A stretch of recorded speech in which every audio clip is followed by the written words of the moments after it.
20 दिसंबर 2024 की सुबह लगभग 5:30 के आसपास का वक्त रहा होगा।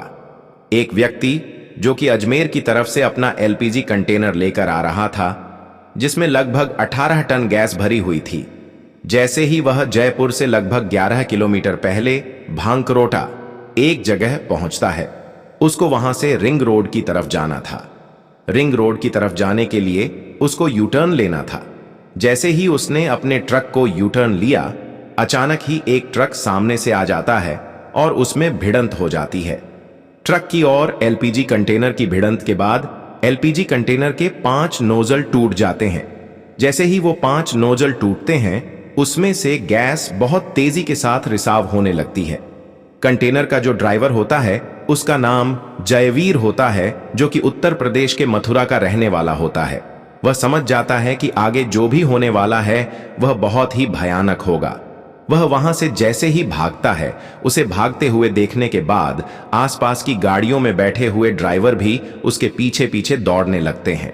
लगभग 300 मीटर तक दौड़ने के बाद जहां उसे अपना कंटेनर ले जाना था, वहां यानी रिंग रोड पर पहुंचने के बाद वह अपने मालिक को फोन मिलाता है।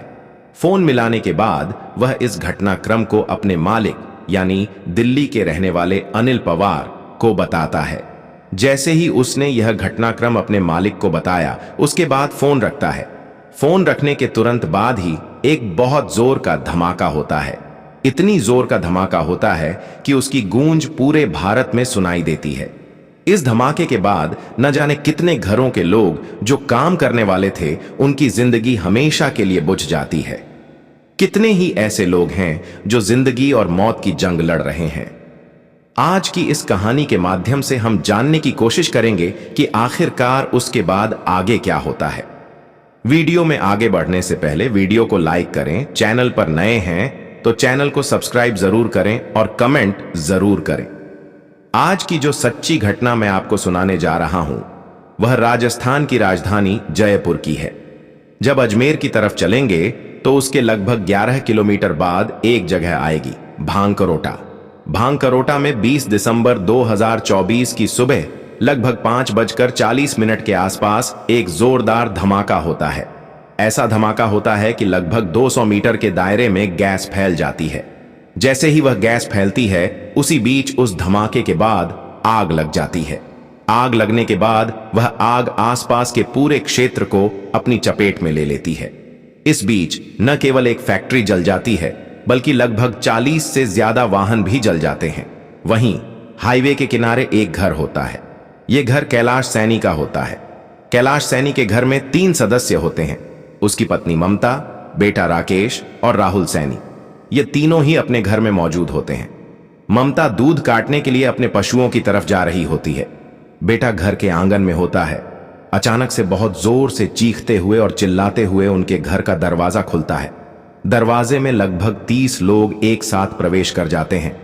जैसे ही 30 लोग एक साथ प्रवेश करते हैं, राहुल कुछ समझ नहीं पाता। ममता, जो दूध काटने के लिए भैंसों की तरफ जा रही थी, जोर के धमाके की आवाज सुनने के बाद एकदम से रुक जाती है, ठहर जाती है। आग का गोला ऐसा लगता है कि जैसे वह उनके घर के अंदर भी आ चुका हो, लेकिन वहां तक उसकी दस्तक नहीं होती। उसने आग को महसूस जरूर किया था। ममता जैसे ही अपने बच्चों और पति को यह बात बताने वाली थी, अचानक ही 30 लोगों की लगभग एंट्री जब घर के अंदर होती है, तो उनमें से 5 लोग ऐसे थे जिनके शरीर पर कपड़े लगभग जल चुके थे। उसके बाद ज्यादातर लोग रो रहे थे, बिलख रहे थे, चीख रहे थे, चिल्ला रहे थे। एक व्यक्ति उनमें से जो जले हुए लोगों में से था, राहुल के पास पहुंचता है। रोते रोते कहता है, भैया, मेरा नाम तो यह है और मैं यह काम करता हूं। मैं फलां जगह का रहने वाला हूं। किसी वजह से अगर मैं मर जाऊं तो एक काम जरूर करना, मेरे घर वालों को सूचना दे देना ताकि मेरे घर वाले मुझे यहां से ले जाएं। रोते बिलखते हुए जैसे उसने ये बात कही, राहुल ये समझ ही नहीं पा रहा था कि आखिरकार मैं क्या करूं क्या ना करूं। उसके बाद यह व्यक्ति जैसे ही अपनी बात कह के शांत होता है, दूसरा व्यक्ति उसके पास आकर कहता है, भैया, जितनी जल्दी हो सके हमें हॉस्पिटल लेके चलो, जितनी जल्दी हो सके हमें दवा दिलवा दो। जैसे ही राहुल ने उस व्यक्ति को देखा, देखते देखते 4-5 ऐसे व्यक्ति थे जिनकी स्थिति बहुत ज्यादा भयानक हो रही थी। उनके शरीर के लगभग कपड़े जल चुके थे। वे बहुत बुरी तरह से झुलस चुके थे। 24 या 25 लोग और रहे होंगे। वे भी घर के अंदर थे, लेकिन वे उतनी मात्रा में ना जले थे न झुलसे थे। लेकिन वे इतनी ज्यादा भयभीत और डरे हुए थे कि वे कुछ कहने या करने की स्थिति में नहीं थे। इसी बीच ममता अपने घर के अंदर भागती है और अंदर जाने के बाद जो भी सामान मिलता है, जैसे कंबल, रजाई, तौलियां, बेडशीट, वह उन लोगों को लाकर देती है जो 4, 5, 6 लोग बहुत बुरी तरह से झुलसे हुए थे। इसी बीच राहुल घर की दहलीज की तरफ दौड़ता है। जाकर देखता है तो हाईवे पर चारों तरफ जाम जैसी स्थिति पैदा हो जाती है। जहां देखो वहां चीखने, चिल्लाने और रोने की आवाजें आ रही थीं। अब राहुल यह नहीं समझ पा रहा था कि इन घायलों को लेकर यहां से जाए भी तो कैसे जाए। यदि बाहर जाएगा तो हाईवे पर तो बहुत बुरी तरह से जाम लगा हुआ है। इन घायलों को वह कैसे हॉस्पिटल पहुंचाए?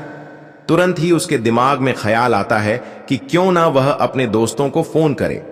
वह दोस्तों को फोन करता है और उनसे कहता है, जितनी जल्दी हो सके घर के पीछे वाले जो रास्ता है उस पर जल्दी से गाड़ी लेकर आ जाओ। तुम गाड़ी लेकर आओ और मैं इन्हें यहां से इस घर के पीछे वाले रास्ते तक पहुंचाने की कोशिश करता हूं। लेकिन पीछे वाले रास्ते तक पहुंचने के लिए लगभग 10 फुट ऊंची दीवार थी। उन 10 फुट ऊंची दीवार को पार करना उन घायलों के लिए बहुत मुश्किल काम हो रहा था। उनके रोने की आवाजें राहुल के कानों तक पहुंच रही थीं। राहुल, उसकी मां ममता और उसके पिता कैलाश इस दृश्य को देखकर बार बार रो रहे थे।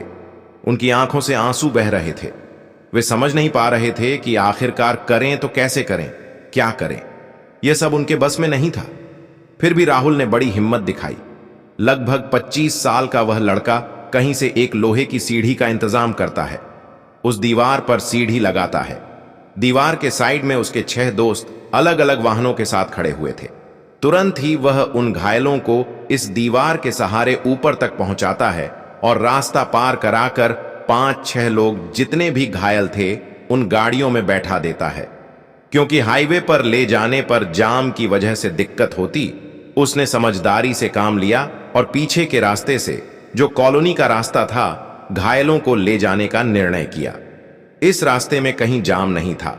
शेरा नाम का एक लड़का भी अपने वाहन के साथ वहां पहुंच जाता है। उसके बाद घायलों को उपचार के लिए हॉस्पिटल पहुंचाते हैं। लेकिन जैसे जैसे वक्त आगे बढ़ता है, मरने वालों की संख्या भी बढ़ने लगती है। बताया जाता है कि 4 या 5 लोग तो घटनास्थल पर ही मर जाते हैं। 3 लोग ऐसे होते हैं जो बहुत ज्यादा मात्रा में जल चुके थे। उनकी जो लाशें थीं वो पोटली में सिमट कर रह गई थीं। जैसे उस ट्रक ड्राइवर की जो भिड़ंत होती है एलपीजी कंटेनर से, उस कंटेनर में जो ड्राइवर होता है उसकी भी लाश पोटली बन जाती है। एक और व्यक्ति होता है, उसकी भी हालत वैसी ही होती है। बताया जाता है कि 3 ऐसे व्यक्ति थे जिनकी लाशें एक छोटे से पोटली में सिमट कर रह जाती हैं। इसके बाद मरने वालों की संख्या लगातार बढ़ती चली जाती है। 30 से ज्यादा लोग घायल हो जाते हैं। यदि हम बात करें 26 दिसंबर 2024 तक, तो मरने वालों की संख्या हो जाती है 19 और घायलों की संख्या लगभग 14 के आसपास रह जाती है। अगर हम मरने वालों के नाम लें तो उनमें एक हरलाल हैं जो कि गांव राजपुरा, पिपराली, सीकर के रहने वाले थे। अनीता मीणा जो कि रोशनपुरा गांव, तहसील बनेडिया, मोजमाबाद, जयपुर की रहने वाली थीं। इनके बारे में मैंने पहले की कहानी में बताया था कि ये राजस्थान पुलिस में कांस्टेबल थीं। सुबह का वक्त था और ये अपने बेटे और बेटी के लिए खाना बना रही थीं। खाना बनाने के बाद उन्हें ड्यूटी पर जाना था। ड्यूटी पर जाने के लिए उन्होंने एक बस पकड़ी, लेकिन जैसे ही बस में बैठीं, अचानक धमाका हो गया। वो बस में ऐसी फंस गईं कि उनकी मौके पर ही मौत हो गई। एक व्यक्ति शाहबुद्दीन, जो उत्तर प्रदेश के रायबरेली का रहने वाला था, इतना बुरी तरह से झुलस गया था कि हॉस्पिटल पहुंचने के कुछ वक्त बाद ही उसकी मौत हो गई। इसके बाद जयपुर के नाड़ा पटवाल मंडल का रहने वाला राधे श्याम चौधरी, जो हादसे के वक्त कह रहा था, भैया मुझे हॉस्पिटल लेकर चलो, मैं अपना किराया दे दूंगा। 2 घंटे बाद उसने दम तोड़ दिया। वह शायद किसी कंपनी में काम करता था। महेंद्र, जो भादवा तहसील पर्वतसर नागौर का रहने वाला था, भी इस हादसे में मारा गया। शाहिद और फैजान, जो उदयपुर के रहने वाले थे, और राजू राम बबेरवाल, जो गांव मेहरोली श्री माधवपुर नीमका थाना के रहने वाले थे, भी इस हादसे में मारे गए। गोविंद नारायण, जो सदरा सांभर केकड़ी अजमेर के रहने वाले थे, और करणी सिंह, जो पूर्व आईएएस ऑफिसर थे, भी इस हादसे का शिकार हो गए। करणी सिंह का इस घटना से कोई लेना देना नहीं था। वह अपने फार्म से जयपुर की तरफ वापस जा रहे थे। जैसे ही हादसा हुआ, उनकी गाड़ी भी हादसे की चपेट में आ गई। वह बुरी तरह झुलस गए। उनके परिवार वालों ने उन्हें ढूंढने की कोशिश की और उच्च अधिकारियों से संपर्क किया। उनकी लोकेशन भांकरोटा के पास पाई गई, जहां उनकी मौत हो चुकी थी। संजेश सिंह यादव, जो कि गांव चिर्रा पोस्ट सुल्तानपुरगंज बिचमा मैनपुरी उत्तर प्रदेश के रहने वाले थे, का ट्रक एलपीजी कंटेनर से टकराया था। वह चुपचाप बैठे थे, शायद इस डर से कि कहीं एलपीजी कंटेनर वाला आकर उनसे लड़ाई न करे। वह विरोध नहीं करते और सोचते हैं कि जो होगा देखा जाएगा। अक्सर हादसे के बाद कुछ लोग भागने की कोशिश करते हैं, कुछ लोग वहीं पर जम जाते हैं, और संजेश सिंह ने वहां जमे रहने की ही गलती की। काश वह वहां से भाग जाता तो शायद वह भी बच सकता था। उसी व्यक्ति की जो पोटली बन जाती है, यानी कि थोड़े से हिस्से में उसका शरीर सिमट जाता है। इसके बाद प्रदीप कुमार, जो कि गांव मुंडा शाही पीएस हरूर जिला कानपुर देहात उत्तर प्रदेश के रहने वाले थे। नरेश बाबू, जो एटा उत्तर प्रदेश के रहने वाले थे। यूसुफ हेगनपुरा नूह हरियाणा के रहने वाले थे। बताया जाता है कि ये लगभग 20 साल से ट्रक चला रहे थे। लगभग 6 बच्चे थे। जब तक इनकी लाश घर नहीं पहुंच गई, तब तक परिवार वालों को शायद इस बात की जानकारी नहीं दी गई थी, खासकर बच्चों को, क्योंकि बच्चों का रो रो कर बुरा हाल हो चुका था। विजिता मीणा, जो कि बीएड की एक छात्रा थीं, उदयपुर में उनका एग्जाम था। एग्जाम देने के बाद उन्हें वापस जयपुर आना था। उन्होंने ट्रेन का टिकट बुक कराया, लेकिन रिजर्वेशन नहीं हुआ, इसलिए उन्होंने सोचा कि बस पकड़ लेंगी। बस पकड़ने के बाद वह जयपुर आने वाली थीं। सफर में अभी 7:30 या 8 मिनट का समय बाकी था। उन्होंने अपनी बड़ी बहन को फोन किया और कहा, बहन पानी गर्म कर देना, बहुत थकी हुई हूं, आकर तुरंत नहाना है और उसके बाद देखा जाएगा। लेकिन कोई नहीं जानता था कि उसके बाद क्या होने वाला है। उनका नंबर स्विच ऑफ हो गया। यह हादसा हुआ। ब्लास्ट में उनका नंबर बंद हो गया। जब किसी ने उनके परिवार वालों को सूचना दी तो घर वालों को ऐसा लगा कि कोई मजाक कर रहा है, लेकिन जब सूचना पुख्ता तौर पर माता पिता भाई और बाकी लोगों के पास पहुंची, तब लोगों का रो रो कर बुरा हाल हो गया। बताया जाता है कि 25 दिसंबर 2024 को इस लड़की विजिता मीणा ने आखिरी सांस ली। इसके बाद पूरा राजस्थान इस लड़की की मौत पर रोया। विजेंद्र, जो पावटा कोटपुतली के रहने वाले थे, बंसीलाल, जो भीलवाड़ा के रहने वाले थे, लालाराम, जो महापुरा सांगानेर के रहने वाले थे। अब तक मरने वालों की संख्या 19 हो चुकी है। बताया जाता है कि 3 और लोग हैं जिनकी हालत बहुत ज्यादा गंभीर है। कुल मिलाकर लगभग 14 लोग हैं जिनका इलाज अभी चल रहा है। अब इस मामले में जब पत्रकारों ने जयवीर सिंह के बारे में बातचीत की, जो एलपीजी कंटेनर का ड्राइवर था, तो पुलिस ने यह कहते हुए मना कर दिया कि हम उसे सीधे सीधे दोषी नहीं ठहरा सकते, क्योंकि उस वक्त जो हादसा हुआ था उसके दिमाग में सिर्फ यह था कि किसी तरकीब से वह अपनी जान बचाए। बाकी मामले की जांच पड़ताल चल रही है। जांच पड़ताल के बाद जो भी दोषी होगा उसके खिलाफ राजस्थान पुलिस कार्रवाई करेगी। दोस्तों, इस पूरे घटनाक्रम को सुनाने का उद्देश्य किसी को परेशान करना नहीं है, किसी का दिल दुखाना नहीं है, बल्कि आपको जागरूक करना है, आपको सचेत करना है।